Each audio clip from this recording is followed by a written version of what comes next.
Shootings like the one that occurred on November 30th at Oxford High School in Michigan are not uncommon in the United States. The Oxford shooter killed 4 students and wounded 7 others.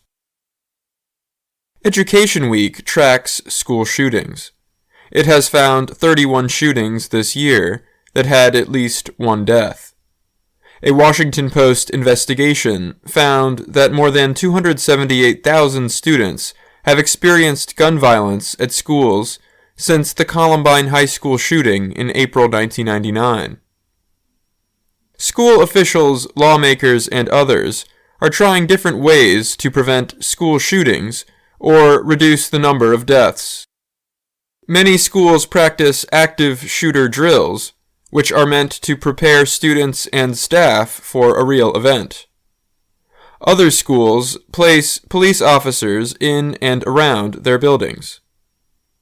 In Oxford, the parents of the shooter are being charged with a crime in connection with the killings. Karen McDonald is the Oxford County lead prosecutor. She argues that James and Jennifer Crumbly, parents of the shooter Ethan Crumbly, could have prevented the attack. "We should all be looking at the events that led up to that horrific event," McDonald said on American television. "And as a community, as a school, as a nation, talk about what we could have done different so that didn't happen." On November 30th, a teacher found a note written by Ethan with a drawing of a handgun and the message, "The thoughts won't stop. Help me." After a meeting with Crumbly and his parents, school officials thought he was not a risk to other students and could return to class. The parents also refused a request to take him home for the day.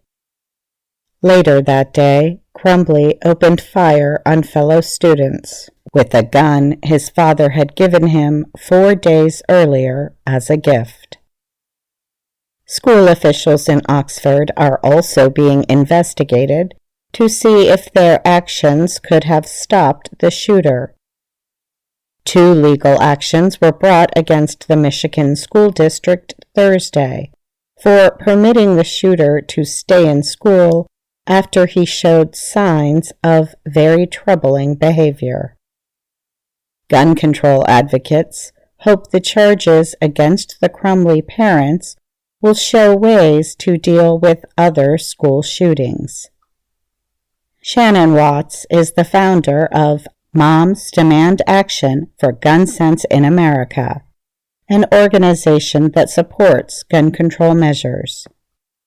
She wrote in the Washington Post that children and students should not be able to access guns. She believes the charges against the Crumleys will force all gun-owning parents to consider additional safety measures.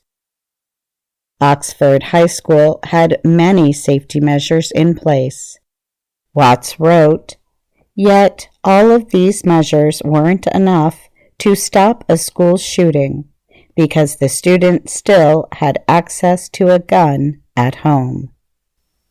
The organization Every Town for Gun Safety says 5.4 million children in the U.S. live in a home with a gun. Active shooter drills are common in American schools. During the drills, students practice how to react if a shooter enters the school. Students are taught to lock the doors to the classroom, turn off the lights, sit on the ground, and be quiet. Oxford County Sheriff Michael Bouchard said the drills saved lives at Oxford High. A Washington Post report found that 4 million students went through active shooter drills in 2018. But critics say these drills can traumatize children. David Reedman is with the National Center for Homeland Defense and Security. He studies school shootings. He told the Washington Post that the drills did save lives at Oxford, but he believes very realistic shooter drills are not needed. Research has found that more than half of gun owners do not lock up their guns. Some schools have started sending letters to parents to tell them how to safely keep a gun. One school system in Los Angeles requires parents to sign a notice about gun safety. The Clark County school system in Nevada does something similar. Maddie Amati is a student in Vermont who led an effort to get her school to send a letter home to parents about safely storing guns. She told Education Week that it is an issue of safety, not politics. I'm not telling anyone to stop hunting, and I'm not telling anyone to give away their gun.